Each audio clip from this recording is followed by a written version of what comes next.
Hello everyone, once again, Happy New Year's! I'm coming out with these year-end lists way later than everyone else. What can I tell you? The life of a game developer keeps me super busy, and these are pretty big projects as far as I'm concerned. But before officially kicking off this year-end list, I want to do a short intro. 2023 was a wild year in every sense of the word. This was honestly an amazing year for me personally in so many ways, but Lord knows it had its ups and downs. It was quite the roller coaster ride. Oh my god. And honestly, much the same can be said about the games industry. While on one hand, it was a phenomenal year when it comes to actual content that was put out. More on that later in this video. But this was simultaneously arguably the worst year ever for game developers. And me being a game developer, I can't help but feel somewhat strongly affected by this. By the end of 2023, we had 10,000 jobs that were laid off in the industry, which is an absolutely insane number. And the last layoffs came up just before Christmas, and it affected even some people that I know personally here in Montreal. Yeah, what a Christmas present and a send-off to a new year.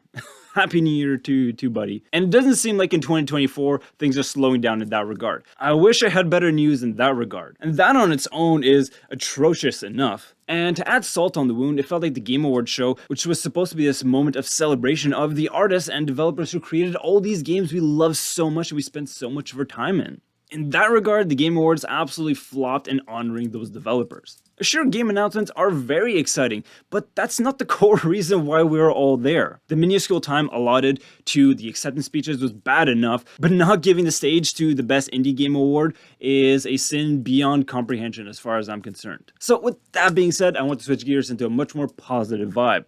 After all, this is my nature. I do have a bit of a happy-go-lucky attitude, and I do genuinely believe in manifesting those good vibes and sharing that spirit. I always truly believed in the celebration of greatness, and that is exactly what I'm going to do today. And as you may have noticed from the title of this video, this is not going to be a short list. Those top 5 or top 10 Game of the Year lists are really too short for the Bottomless Pit over here. There's just too much content out there that inspires me. I always like to cast as wide a net as possible to just gather as many resources and inspiration as I possibly can, because I do genuinely believe in this philosophy of inspiration can come from any source, even sometimes bad ideas. They can teach you so much at times. And honestly, let's face it, I'm sure you've noticed by now, but 2023 was an absolute tsunami wave of amazing games that came out in one single year. Honestly, this is one for the history books, and personally, me being a game developer, I'm an absolute awe by you guys. So without further ado, I salute you all. You are all amazing, and once again, I'm in absolute awe by your skill and perseverance through everything you have gone through to produce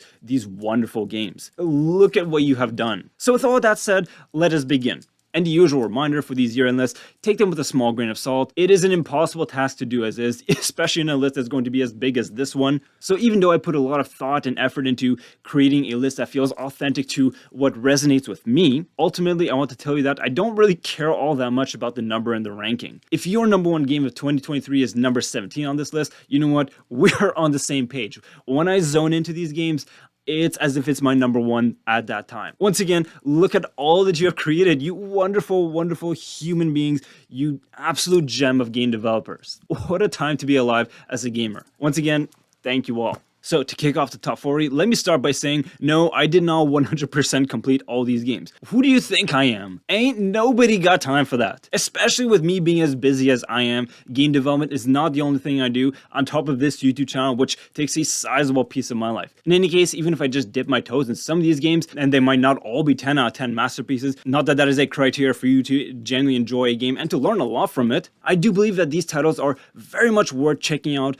as food for thought and inspiration. Once again, for my part as a game developer, I can't help but take these as learning experiences and also moments to inspire myself of these really weird ideas you can see from time to time. I do genuinely believe that these are games that are worth checking out at the very least, because once again, you never know where inspiration may come from. Even imperfect ideas can be very influential in surprising ways. So to kick off the bottom of this list at number 40, I'm going to choose a game that is maybe a bit of a contentious pick. I know that it received quite mixed reviews from both critics and users alike, and doubtless it is a game that is very rough around the edges. Yet I can't help but have Atomic Heart come to mind whenever I think of 2023 games holistically. It is also one of the earlier releases this year, which came out back in February, so it may be even more a risk of just getting thrown under the carpet and just being forgotten in the ages. And so yes, the game may be rough around the edges, but for my part, I was quite inspired by the artistic direction. There are a lot of aesthetic elements in this game that honestly resonate very strongly with me. The Soviet cyberpunk dystopian world they've created is both eerie and unsettling, And the design of the robots is both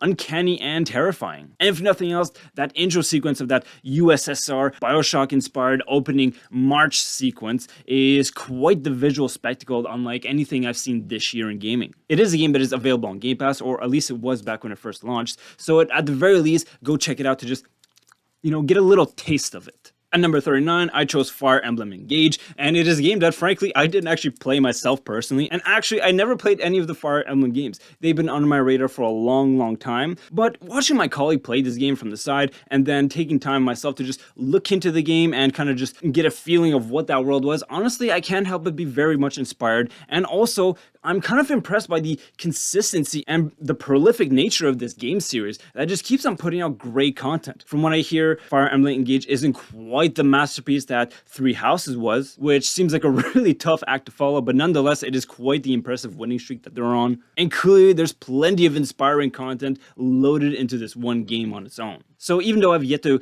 actually fully play a Fire Emblem game myself, all I want to say is I see the hard work, I recognize it, and I'm definitely going to jump in that series one of these days. Yeah, Fire Emblem Engage definitely caught my attention and inspired me in a meaningful way. At number 38, I'm choosing Remnant 2, a game that a lot of people will probably place it a lot higher on their list for many good reasons. Personally, I had no idea what to expect going into this game. I saw that was in Game Pass, so I thought, you know what, I'm going to give it a shot. At first blush, it may appear to be your generic third-person shooter action game of the type we've seen in the mid-2000s of this very brown and gray tones, but lo and behold, there's quite a twist that comes on really early on in the game, and it presents some really fascinating sci-fi features that honestly came as a very welcome surprise. And add on top of this is a super badass shooter RPG that you can play cooperatively with your friends as well should you choose. The core shooting mechanics are tight as hell, the gameplay is rock solid, and it features an interesting Frankenstein monster of this Souls-like gameplay mixed in with some looter shooter with the help of procedurally generated content. It is definitely worth checking out even for a brief moment, especially if you have the Game Pass. This is one of those games that I just wish I had more time to play,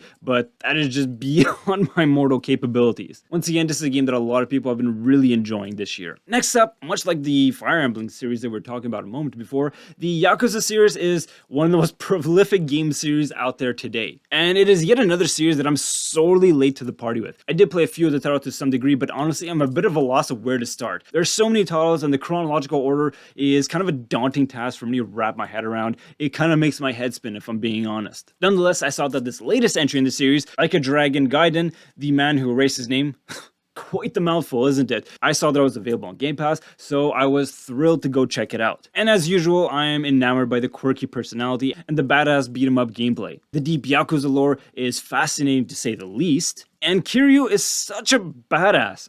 Oh my god. And do correct me if I'm wrong, but I do believe this is Yang Ye's first time voice acting Kiryu. Shout out to Yang on that one. Anyway, I would love to play this one more fully, but once again, time is fleeting, and I'm kind of once again daunted by just the massive backlog of gaming for the Yakuza series that I have. But I do believe that I'll challenge myself to play the next game in the series, which is Like a Dragon Infinite Wealth, when it launches very soon, actually on January 26th. Yeah, it seems like 2024 is already starting off on a high note. In any case, these guys keep putting out fire content, and I'm all there for it. I'll be there for you guys next time, I promise. This latest game looks like it's gonna be a riot. At number 36, I'm choosing Have a Nice Death. This is a super charismatic and goofy roguelike game that caught my attention from the moment it released in early access. And when the game finally had its official release, it was just as much fun as I hoped it would be. The hack and slash gameplay is exhilarating, and the abilities are super creative and fun. Though it doesn't blow the lid off or reinvent everything we knew about roguelike games in general, I do think that its artistic direction has so much personality that really just made the game stand out so much for me. This game was the perfect antidote for me in this sea of content that, for the most part, can be rather grim at times in the video game industry. This game definitely stands out in that regard. Though luckily we do seem to be having a bit of a sea change in the industry in that regard, because our next game on this list is no slouch in that regard. At number 35, we have a game that released very late in 2023, December 14 if I'm not mistaken. So regrettably, I haven't had all that much time to play it. I swear guys, I wish I could be like Dr. Manhattan, just soul split and like multitask a bunch of games at the same time, but alas, it is beyond my powers. Regardless, Cookie Cutter is this Metroidvania that is kitsch, gory, and kind of cute even with this punk rock attitude. It's hard not to be impressed, at least on some level, by the lovingly crafted animation that brings the game to life. The start of the game on its own is shocking, where you're literally ripped away from your one true love. Yeah, it is a shocking start, but the real shocking part of the game is everything else in the game. There's so many blatant sexual innuendos in this game. Phallic looking foes are one thing, but having our Navi archetype being this AI clitoris named Regina, yeah, they went there. Oh, and the protagonist's name is Cherry. I'll just leave it at that. No need to explain further, I think. Yeah, Cookie Cutter is weird as fuck, but it is low-key kind of a banger. If you're into Metroidvania hack and slash games, I think this could be definitely your cup of tea. Next up will likely be a very unpopular choice on the list, but nonetheless, I'm going to stick to my guns because I still had a lot of fun and I learned a lot from it nonetheless. So at number 34, I am placing Diablo 4. As many of you may know who do follow this channel, I'm definitely a sucker for the more art house, experimental, more intimate style of game development film, but every now and then I like to just turn my brain off and go for some fast food. And boy oh boy did Diablo 4 most certainly satisfy that itch to just pick up a controller and just smash the shit out of the demonic hordes of hell. I wish they did have a paladin class, or at least something resembling close to that, because that always has been a personal favorite. Though nonetheless, I chose the barbarian, and I can't say I'm disappointed because it kind of tapped into my primal urges, going back to like my love of like martial arts films. It is so overpowered and so satisfying to just plow through hordes of enemies. But beyond the visceral gameplay of just ripping and tearing your enemies to pieces, I actually do really love the art direction of this game. I think there's a wealth of quality in the level art, and there's also a lot of great content to be found in this game. And I'm not even talking about all the post-launch content, like just the base game on its own, not spending a single dime on microtransactions, which is something that I have zero interest in. The base game on its own is loaded to the brim with plenty of exciting content. And honestly, even though I focus on the barbarian, I did dip my toes in all the other classes, and they're all super exciting and unique, and they're all quite overpowered in their own special ways. So yeah, I definitely had a lot of fun with Diablo 4 this year. At number 33, we have a game that I wish to God I had more time to play. Persona 5 is without question one of my all-time favorite games. The original release of that game was already near perfect game, and then the Royale update makes that version completely obsolete and brings it as close to perfection as I've seen any game get. And I really don't use those words lightly. And beyond that, we were surprised with another release with Persona 5 Strikers, a game that at first blush I honestly thought was just going to be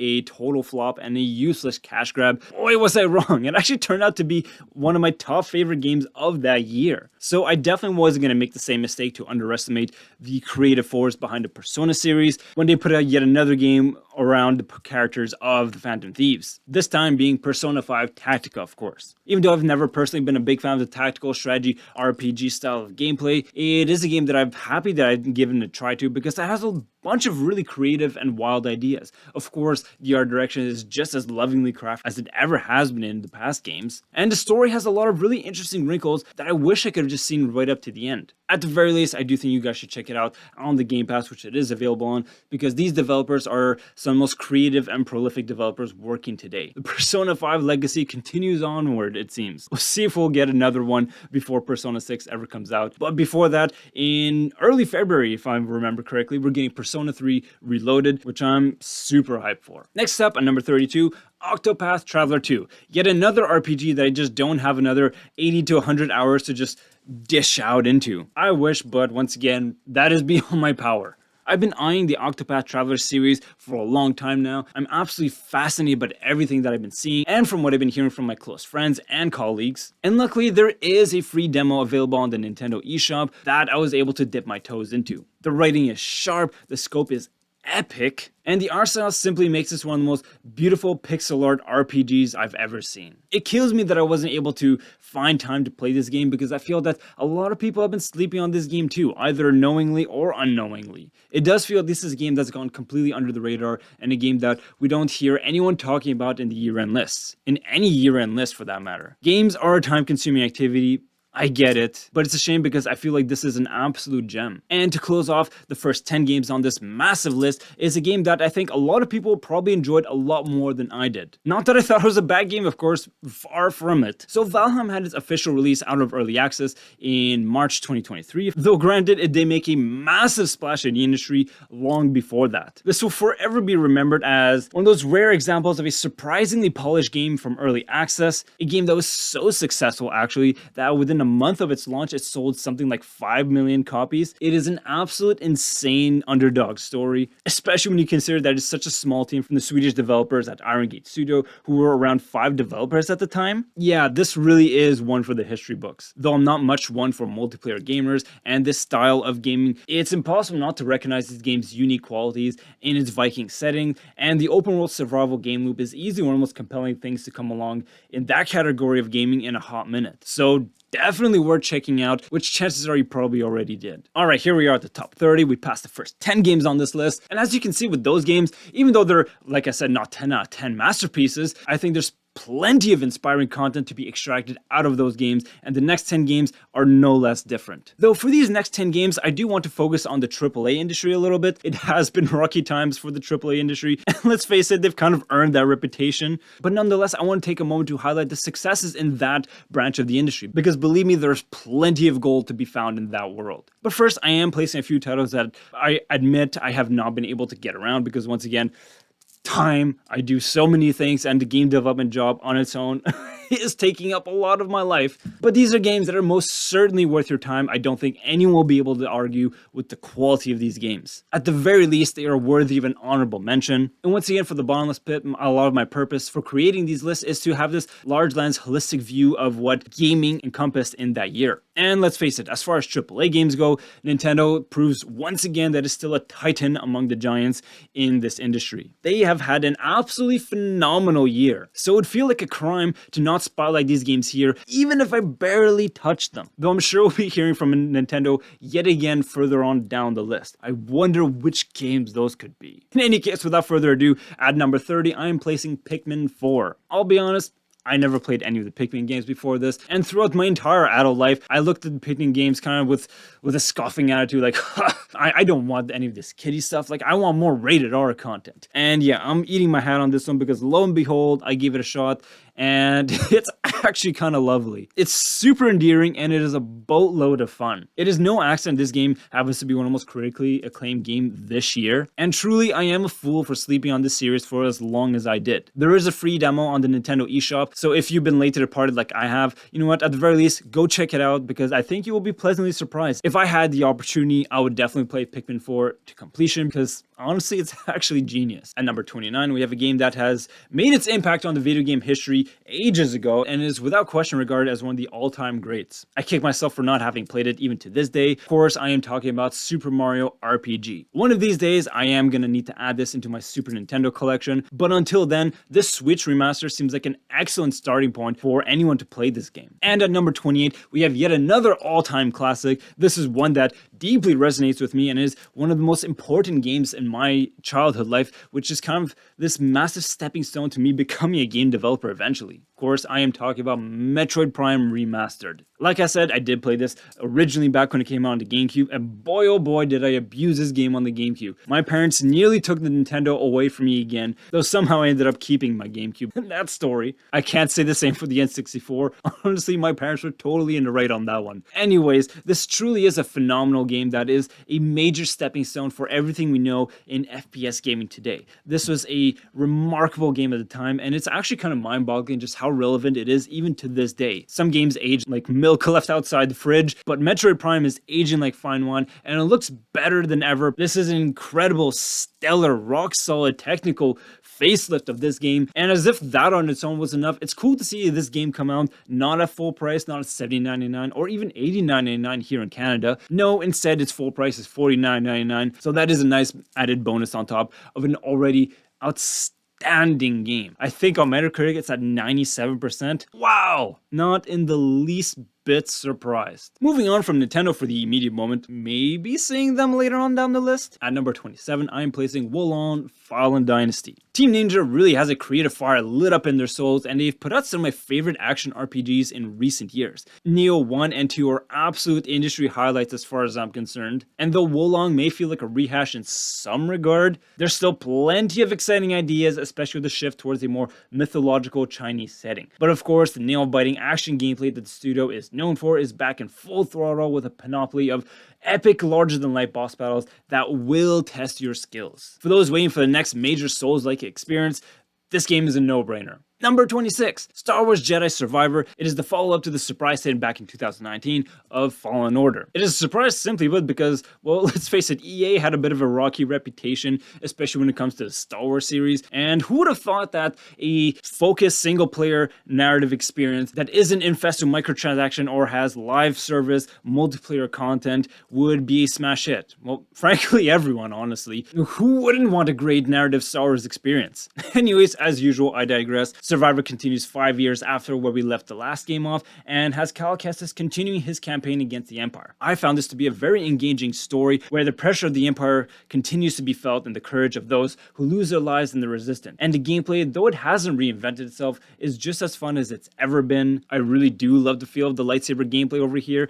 That never gets old. And to boot, the game looks fantastic. This may very well be the best Star Wars content we got in 2023. At number 25, we have, I think, the biggest financial success of the year? Maybe Call of Duty will have something to say about that. Of course, I'm talking about no other game than Hogwarts Legacy. Last I checked, the game sold 22 million copies in 2023. That is absolute bananas. Yeah, this thing sold like hotcakes. It's not just a cultural phenomenon and a financial slam dunk. It also happens to be a lovely example of AAA gaming experience. For starters, the game looks wonderful. I think they really captured the spirit and glory of Hogwarts in incredible splendor. The story was not revolutionary, but competently told with a solid voice acting cast. And I think some of the individual characters definitely are highlights. But the real highlight for me is the wand gameplay for the combat. It was such a clever, novel way of approaching it. I was really surprised at how fun and engaging, and once again, kind of novel it was. It's not that often that you see something like that in a AAA game, and I was pleasantly surprised by it. Though as much as I did enjoy this game, I don't think this is a masterpiece. No one issue is necessarily the end of the world over here. I do find that maybe the school life isn't quite as thoroughly explored as it could have been, especially when it,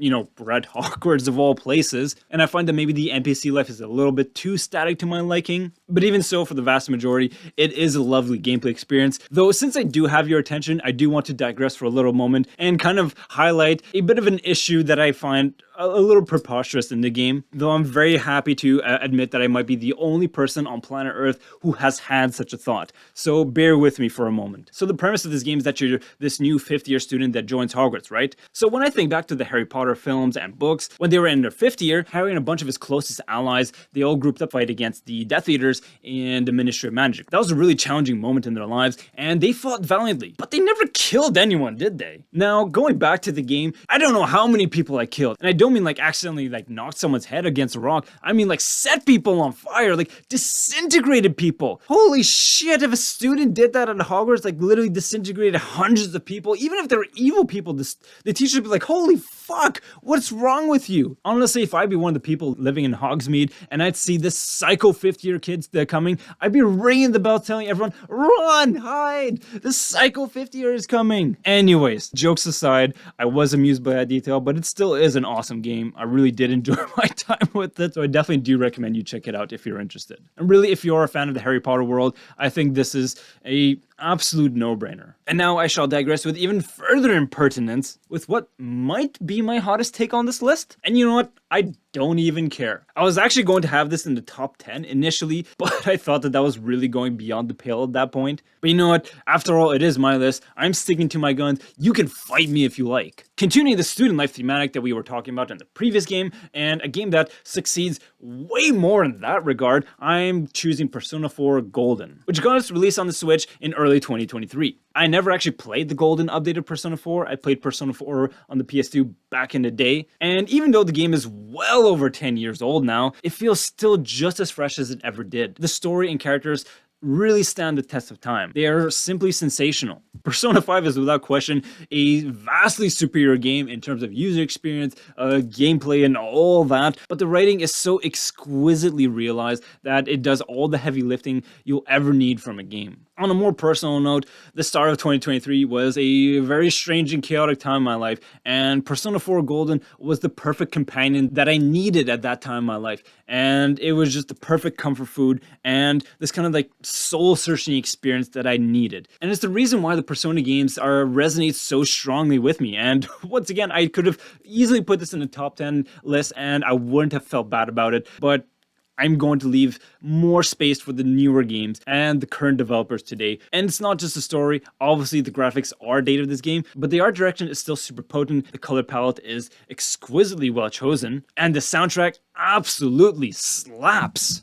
Once again, I could have easily pushed this into the top 10, but it's not really a 2023 game, is it? Moving on to number 23. 2023 was an amazing year for horror games, as well as a shining example of what remakes and remasters could be like in this year of gaming. We've seen our fair share of really shitty ports in the last couple years, and this year finally brings some balance back to the force. Obviously, I'm talking about Dead Space, a game developed by Motive Studio, which, by the way, is a Montreal studio, so shout out to all the folks that I do know over there. You did a splendid job. And I do also want to mention that this is a great year for Quebec on the world stage of game development, though more on that later. Dead Space was already a remarkable game back in 2008 when it originally launched. It still holds up today in many ways, actually. But now with this latest version, it is utterly breathtaking. All the gameplay improvements that have been brought to the table make it stand toe-to-toe with the best modern third-person shooters, along with some meaningful changes to the level design that brings a few unexpected twists to a game that we thought we knew like the back of our hands. And finally, the game looks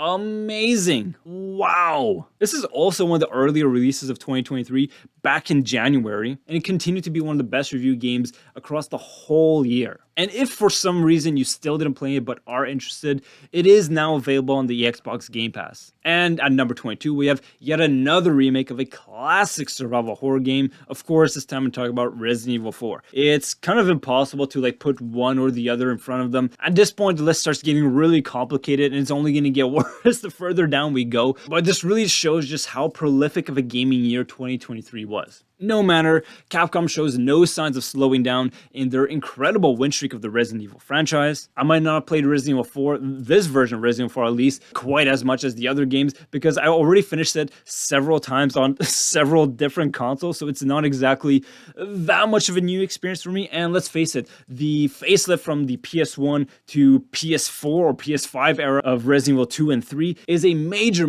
leap that's not quite as large from the already incredible GameCube or PS2 release of the original Resident Evil 4. But even so, this game plays better than ever did. It looks phenomenal. All the changes that have been added are super meaningful. This truly is, pound for pound, one of the best games, not only of this year, but really of all time. I'm just ranking it lower because, once again, it's a game that I just know super well, and I kind of prefer to give more time to other games that I'm less familiar with. But don't let that fool you into thinking that this game is anything less than an absolute masterpiece. Much like Metroid Prime, actually, a game that initially released around the same time as Resident Evil 4. And to close off the top 30 games of 2023, next up at number 29, we have a major AAA highlight with a rare act of generosity that we rarely, if ever, see from such a major player in the industry. This was a surprise shadow drop announcement from one of the most respected game developers working on planet Earth right now. And not only that, this product was free. Of course, I'm talking about none other than God of War Ragnarok Valhalla. And yes, this expansion borrows a lot of roguelike elements into its DNA, but it never felt like it was phoning it in for a bit of extra attention and moment in spotlight. And it didn't feel like it was copy-pasting ideas from other games. Far from it, actually. I'm actually shocked at how seamlessly the narrative weaves itself into the roguelike formula. It taps into Kratos' past, present, and futurable in remarkable ways. It is a match made in heaven, or in Valhalla, I guess. It highlights many of the best qualities of the already rock-solid gameplay core of God of War Ragnarok, and then plays Laffy Taffy with the formula. Whereas there were weapons and moves that were underutilized in the main game, Valhalla have you experiment with your arsenal in ways that you just didn't get to before. I'm sure nobody would have complained if they sold this thing for $10. There's a shocking amount of narrative and gameplay content produced for something that is free of charge. If you already have Ragnarok, give this game a try. I think you'll be surprised just how fulfilling this game experience is. Alrighty, here we are at the top 20, halfway through the list. Already, if these last 20 games were all we got this year, we would have been spoiled as hell,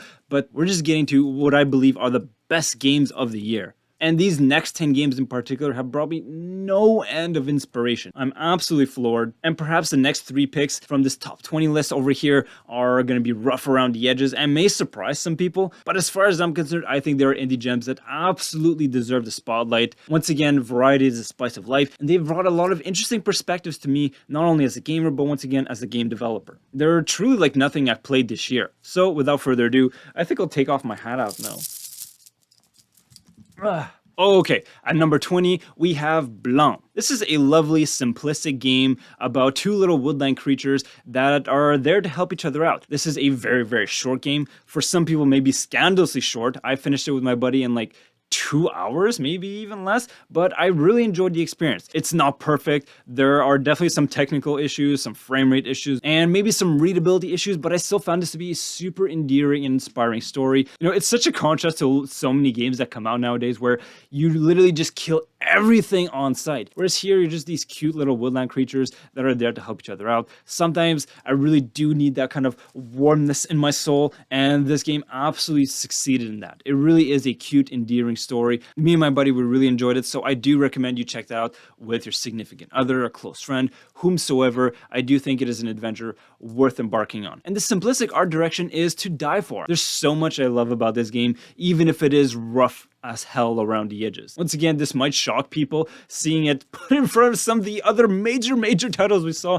not too long ago, but once again, inspiration can strike from anywhere, and it really did make an impression on me. Next, in number 19, we have probably the weirdest game I played this year. Yeah, I had a really hard time making heads or tails of it. Actually, at times, I didn't even know how to play this game. I'm talking about World of Horror, a point-and-click adventure that is very much inspired from Lovecraftian and Junji Ito-like horror, and it really merges both those worlds in some very bizarre and unexpected and, in many ways, incomprehensible ways. I am kind of impressed as well that this was a game developed by one guy, a Polish guy too, I might add, Paweł Koźmiński. Hej tam, jak leci? Co mogę powiedzieć, nie spodziewałem się, że to była gra zrobiona przez Polaka.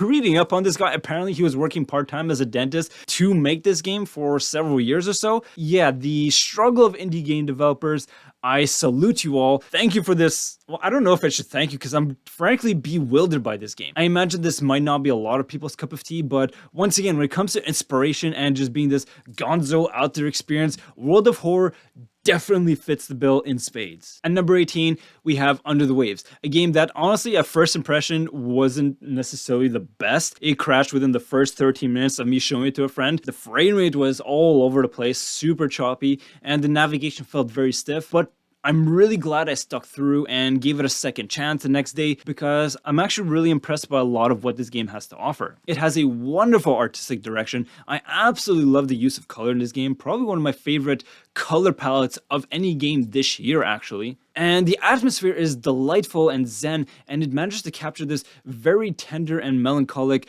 sense of existentialism under the water. It approaches in a very poetic way actually. This is not perfect by any means, but it is a very interesting and thought-provoking, and once again, another non-violent game, which I do think is definitely refreshing for a change. There's a lot in this game that genuinely resonates quite deeply with me, and I do recommend people check it out because I do think it is a bit of a diamond in the rough. Next up at number 17, a game that throws the non-violence out the window, but is a badass and an extremely exciting game. I'm talking about Lies of P, a game that initially I thought I was going to pass on because I thought Soulsborne gameplay, Pinocchio, those two matching, I don't know, that seems like a weird match, but boy oh boy do they knock it out the park. The art direction, world building is to die for, some of the most fascinating world building and adaptation to video game material that I've seen in a while, and this is without question the best Soulsborne game done by someone other than From Software, at least in 2023. This is a fascinating game, and I wish to God I had more time to fully finish it, but this many hours that I put into it left me absolutely floored and hungry for more. But once again, I'm not capable of just soul splitting and playing all these games at the same time. What do you want from me? Regardless, this was a mountain load of inspiration and just awe-inspiring moments as a game developer for me. Next up at number 16, we have Bayonetta Origins, Cereza and the Lost Demon. Another game with a title that is quite the mouthful, but regardless, this is a game that I feel has gone totally under the radar for so many people, and this is such a wonderful game. Perhaps a lot of people assume that this was some low-effort, kiddie version of the rated M version of Bayonetta, which is far from the truth. There's so many creative ideas in here that I absolutely love. For starters, the art style is gorgeous. I love the storybook aesthetic of the game. It really is quite the sight to see. Even my game developer friends, I would show them just for a brief moment, like, hey, take a look at this. And they'd be like, ooh, what is that? That's nice. And it is beautiful to look at, but it's also a wonder to play. And I do like this dual protagonist thing you got going on. So you play as a very young Cereza, who's not a combatant at this point in time because she hasn't developed into the powerful witch that we all know she's going to become. But now she has this little cute tutu, or Cheshire, who becomes this giant demon kitty. So you control both of them at the same time. And it does take a moment to wrap your head around, but it makes for some really interesting dynamic gameplay, combat, and puzzle sequences that I thought were quite invigorating. And the story's not half bad either. This is a really solid coming-of-age story for a young Cereza. Yeah, I'm kind of surprised that a lot of people are sleeping on this game because this is low-key one of the best games this year. Next up at number 15, we have Dredge, a rather simple but a surprising indie game that made waves. Pun totally intended, I guess. Though it is a rather simple premise, I really did enjoy my time with it. The art direction is lovely. I love all the hand-painted characters that you meet that are quite beautiful to look at and very expressive, I might add too. But also the whole world building and the general atmosphere of the game is quite spooky and interesting. Very, very Lovecraftian inspired. Another game this year that is pulling on those references and succeeding splendidly in that regard. And it is a curious mix of this fishing gameplay with this horror element mixed into it. I wouldn't call it a very scary game, but it does have these spooky and surprising moments that will take you by surprise. Because you do have this kind of sanity gameplay thing that recalls elements of a game like Eternal Darkness, for example. And though the gameplay is simplistic, I did find it quite engaging. I really enjoyed the process of upgrading my ship, fishing for resources, and slowly preparing myself for further adventures in this world, which is quite hostile and where things can easily get out of hand in unexpected ways. But I'm also surprised by how sharp the writing was in this game. And speaking of writing, my inner bookworm in me was very happy when people would give you books in this game so you could read passively in your boat and gain knowledge that would be useful in interesting gameplay ways. So even though this game was rather light on content, I don't think it robs it of any charisma whatsoever. This is a boatload of inspiration for me. Once again, pun totally intended. Yeah, I love this game. This is definitely a highlight of indie gaming this year. Top 15. Honestly, the rankings from here on out get really hard to order. So let's just take this as a reminder to just take it all with a small grain of salt and just rejoice in this incredible wealth of incredible gaming experience we get, regardless of what order, which one is first, before, last, whatever. It's an incredible time for gamers. And the next game pretty much highlights that point. At number 14, we have a game that in most other years will be a top 5 contender, if not the game of the year for a lot of people. Insomniac Games delivers yet another slam dunk with Spider-Man 2 and brings a much needed win to the Marvel franchise. Let's face it, 2023 was not a great year for superhero movies or games in general. Though I don't think it's so much that people are tired of superhero content, they're just starving for meaningful content. Spider-Man 2, for the most part, overwhelmingly delivers in that regard. You will find nuanced emotional storytelling. Both Peter Parker and Miles Morales have some complex trials and tribulations in their own individual narrative arcs, which then heavily influences their partnership as a duo Spider-Man in surprising ways. Without question, Venom's introduction and progression throughout this adventure is startling to say the least. Yeah, I gotta say I really do love this adaptation of Venom. I did take some time to revisit the old Spider-Man films, which apparently a lot of people are doing as well. It seems that the Tobey Maguire films have been doing record numbers on streaming platforms, which is awesome. But in any case, I did rewatch Spider-Man 3, and I was kind of lukewarm around the film. It has its moments, but I kind of hated Peter Parker in that film, even before the Billy Maguire part. And the whole Venom introduction, I thought was okay at best. And then I finally watched the Venom films for the first time, which honestly, I went in with a blank slate, but I thought they were trash. I can't take them seriously at all. But in any case, coming back to the game, this Venom is a force to be reckoned with and is truly terrifying. The story tackles a lot and maybe bites off a bit more than it can chew, but it's all supremely exciting content that Marvel fans have been starving for. And as if all that were enough, it is a kick-ass action game. It looks beautiful, it runs butter smooth, it is bug-free for the most part. Let's not forget that white cube bug around the lunchtime. It has intense beat-em-up combat with wicked abilities, and it is topped off with a wonderful cinematic quality to the gameplay that isn't simply reserved for cinematics as it is in too many games nowadays. This game might not reinvent the wheel, but it is a shining beacon of example of what good AAA game is capable of. And it is honestly some of the most fun I've had all year long. I know it's shocking for a lot of people to see it get 7 nominations at the Game Awards and not win any of them, but honestly, the way I see it, just getting that many nominations already puts it in the history books. It's a crowded year. As you can see, it's at number 14. I'm seeing its high praises. All I'm saying is, don't let that fool you into thinking that this is anything less than an absolute triumph. Round of applause to the entire Insomniac team. Next, number 13 was a game that I initially considered passing on because it was just never my cup of tea, these kind of games. I am talking about Super Mario Wonder, and boy am I glad that I got a chance to play this. This was actually my Christmas present, and I'm just amazed by how creative and varied this game is. I earlier in the video used the phrase variety the spice of life, and this game is the embodiment of that phrase. I'm absolutely floored just how many different weird ideas this game taps into. I never thought that would have been possible in a 2D Mario game. Frankly, this was before my era, me growing up as a kid. I grew up on the N64. Those 2D Mario games never resonated with me, nor did the Mario games in general. Like, you could almost jokingly say like, oh, what happens in this game? Bowser captures Peach? Well, not quite, but I mean, almost. But what I didn't see coming is just how much fun, how much joy I would have playing this game. It is lovingly crafted. The animations are beautiful. It's just a bottomless well of creativity. I'm pretty sure everyone has used this phrase by now describing this game,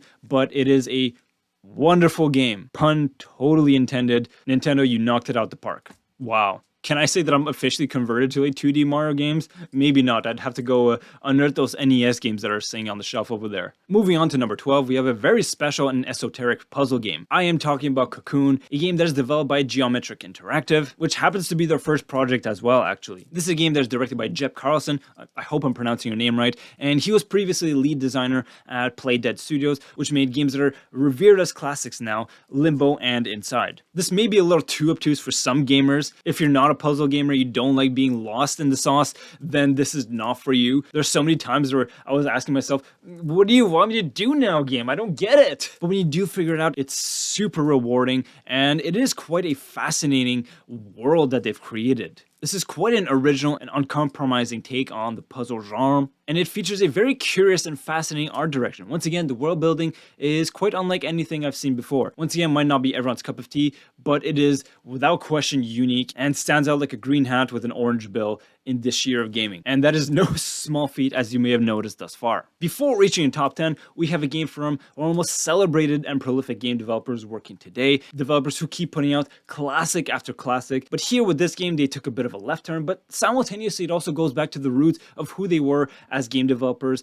where they made their bones in this game industry. Of course, I'm talking about Armored Core 6 Fires of Rubicon. This game features some of the most complex and versatile 3Cs I've seen in any AAA game ever. I'm amazed by the level of customization that exists in this game, and the gameplay is blazing fast and hard as nails. This game features pulverizing difficulty, as we've seen so often from software games. Literally, if you are not there on your A game, you will be flattened. This isn't exactly a revelatory opinion, but the only thing holding this game back from true greatness is maybe the mission design and some of the narrative delivery, if we can call it that, in this game. They just feel too brief and feel like generic templates of mission structures that we've seen so many times before in other games in the past. But boy, oh boy, is this one of the most exhilarating action games you'll play this year or even well beyond it. The last time I recall having this kind of iron grip on my controller, just playing so furiously hard, was with a game like Doom Eternal. Yeah, after playing this game for like an hour, I needed to take a break to just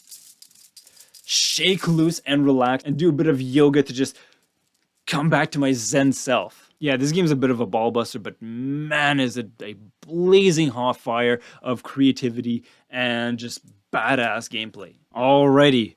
Here we are at the top 10, finally. Some of these probably won't come as a surprise to you, but some of them, you know, maybe you won't see coming to be in the top 10 of the 2023. But as far as I'm concerned, these are instant classics and games that deeply resonate with me and that I think are unforgettable. And some of these aren't necessarily the biggest releases here. Some of them I feel have gone rather under the radar, so this is my opportunity as well to shout out and sing their praises when I think that they're totally deserving of it. So without further ado, let's finish this list. At number 10, I'm choosing Viewfinder, a game that I find to be incredibly innovative, might be even the most innovative gaming experience I had this year. I was fascinated by the anamorphic puzzle the game would present you with, and this unique mechanic of using this Polaroid camera to take a snapshot of an area and use that Polaroid image to then use that to just create geometry into the world to find solutions to your puzzle. It really made me think outside the box because that really is the nature of the game in a way that I don't think any game this year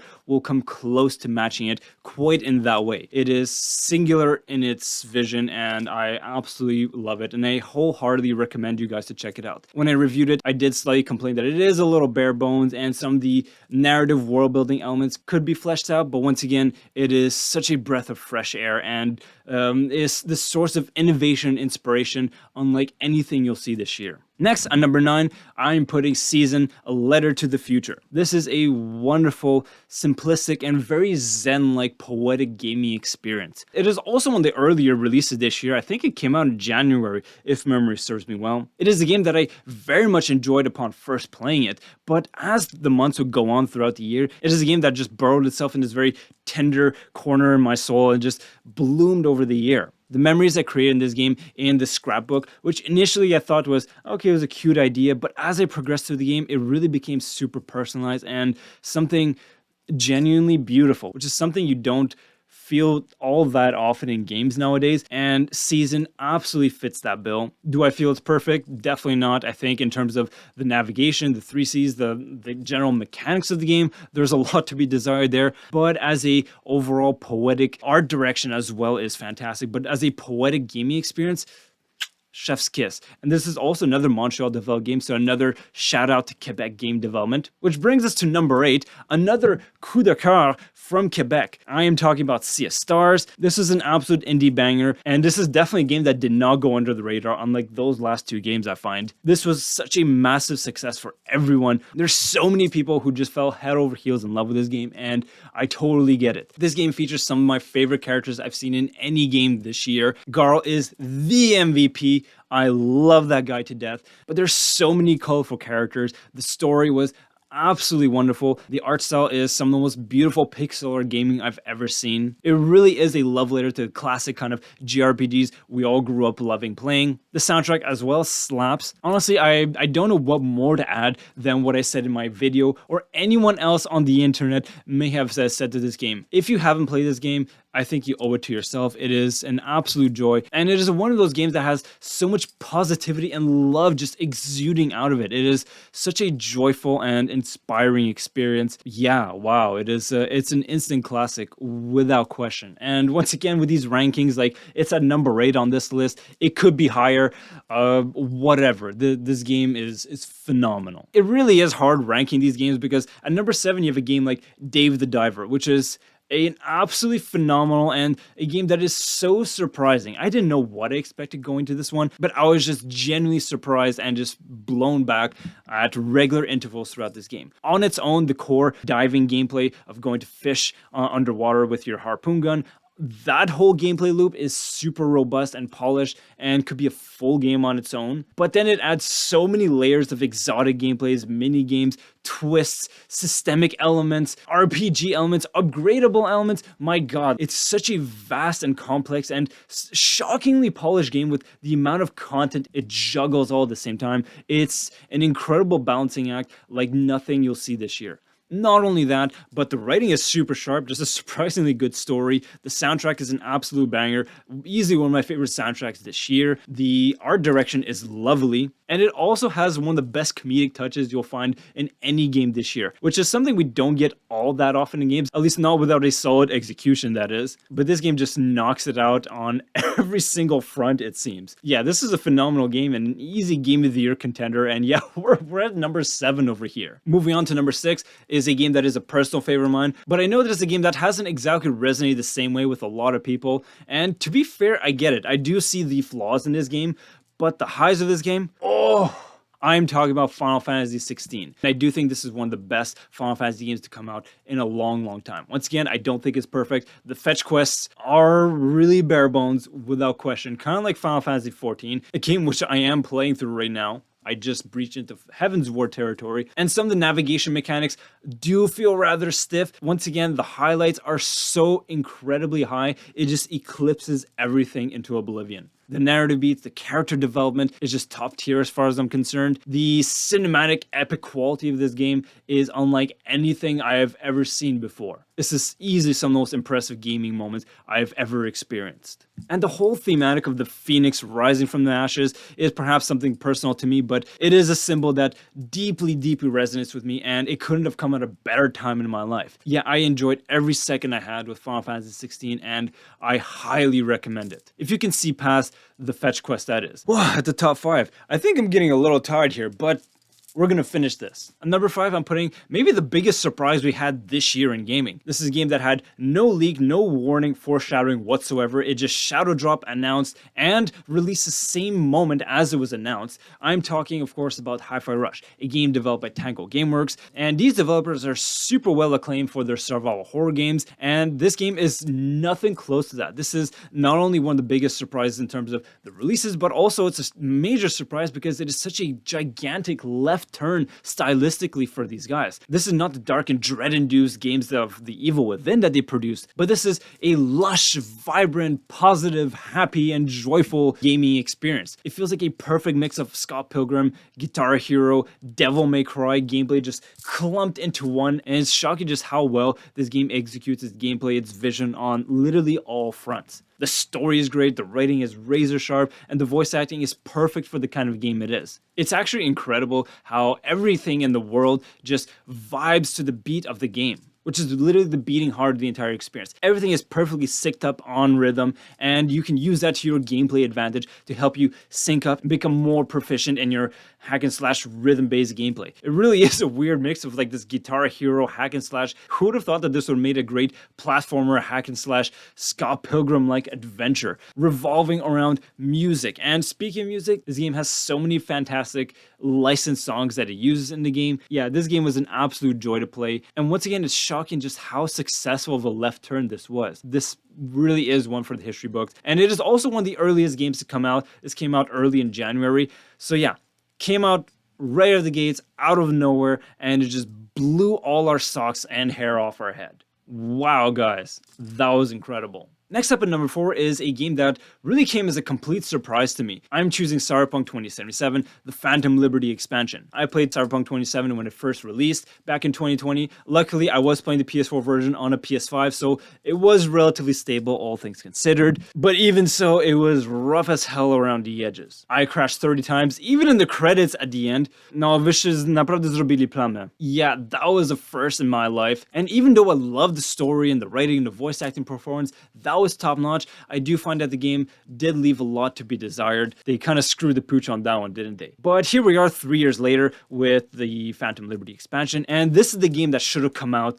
all those years ago. It is polished, it looks beautiful, it runs butter smooth. I had no crashes whatsoever and no bugs either, apart from some very minor stuff. So this is the seamless experience that I was looking for, but honestly, we have a killer espionage story here that truly packs a punch. Some of the set pieces in this game are major industry highlights. As far as I'm concerned, this is easily one of the best first-person shooter campaigns I've ever played thus far, and without question in this year of 2023. The first 2 hours of the game are nothing short of phenomenal, and even if after that it becomes a bit more of a slow burn comparatively speaking, there are so many incredible moments. The writing and voice acting is just top tier industry best, and I love how they further explored this cyberpunk lore in some really fascinating ways. There's so many interesting new characters that get introduced. The villain in this game is quite the force to be reckoned with, as well as the allies that you're trying to help out are quite colorful and complicated characters themselves. I loved every moment of this expansion,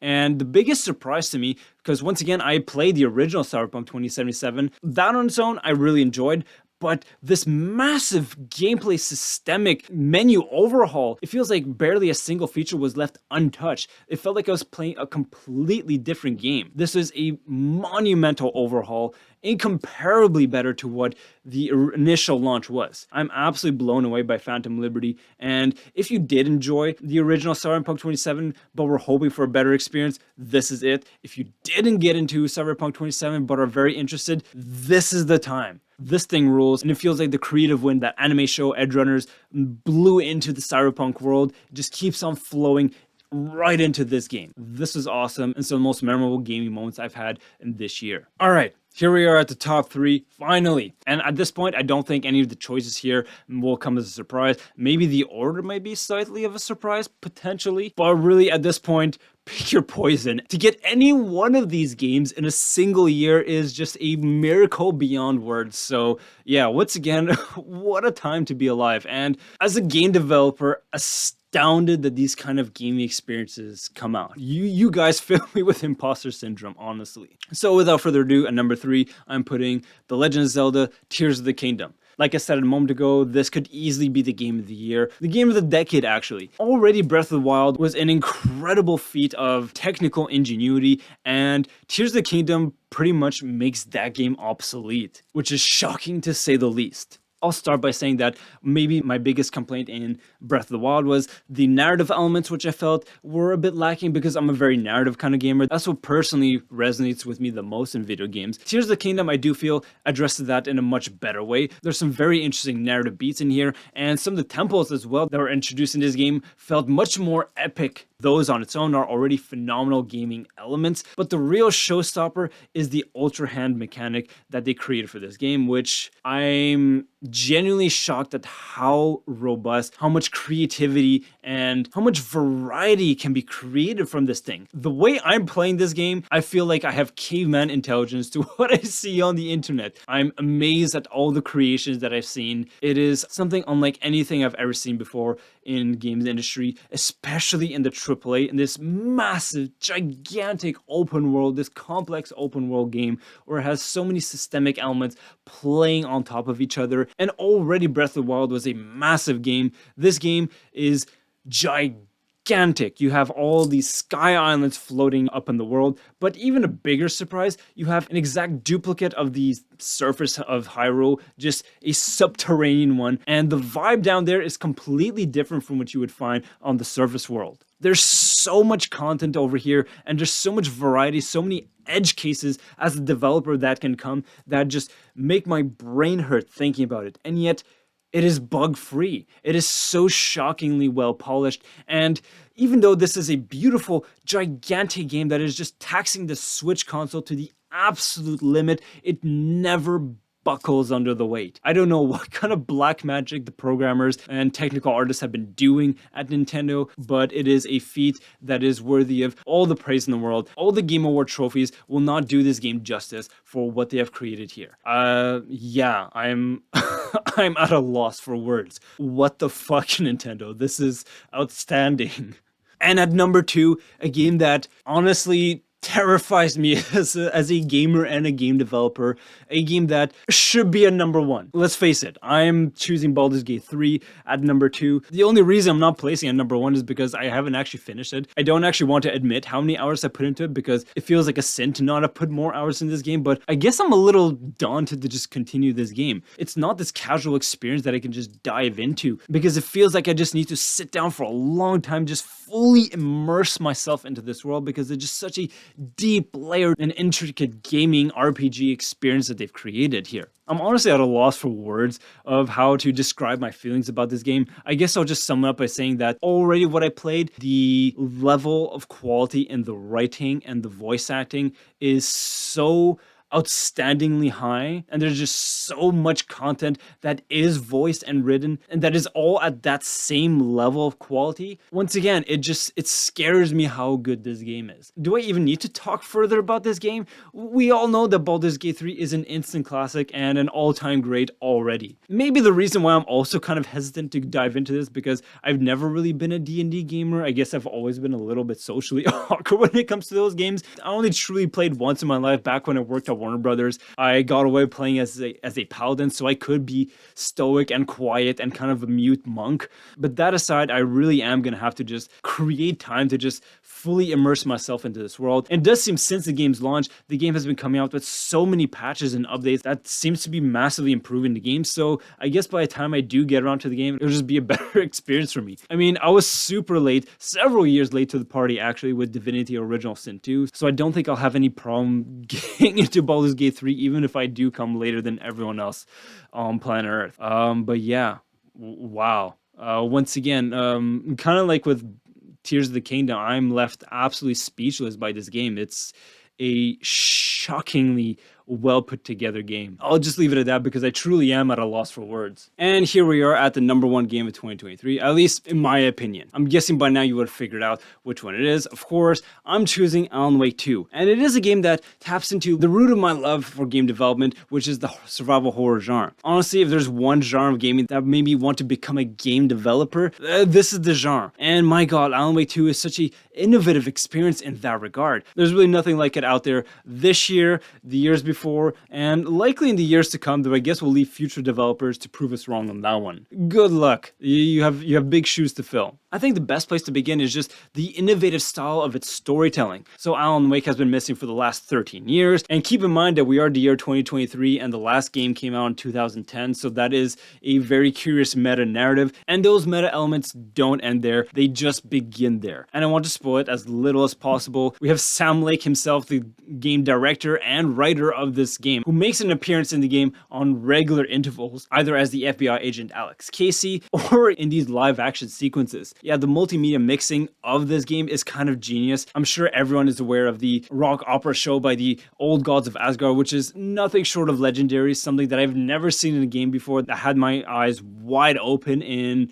shock, awe, and just pure confusion, and a bit of horror too. I really don't want to go too much into detail on that. I do think it's best for you guys to check it out because it is like nothing you'll see this year. This game really is a culmination of all the experimentation and progression that Remedy Studios has done throughout all their games, Alan Wake, Quantum Break, Control, and now Alan Wake 2, which is just their peak creativity. The tone of the horror is something phenomenal. Visually, they've done things that I've never seen any other game do. The use of shadow and just like this mirage obscuring element and how that weaves into the narrative is so fascinating, and it's such a genius narrative design implementation of world logic, and the whole detective element as well is super engaging too, because we have two protagonists in this game, not just Alan Wake, but also Saga Anderson, who is an FBI agent. And I gotta say, me being a big Twin Peaks fan, this game truly feels like a love letter to every Twin Peaks fan out there. It feels unreal that we get a game of this scope, this level of originality, and this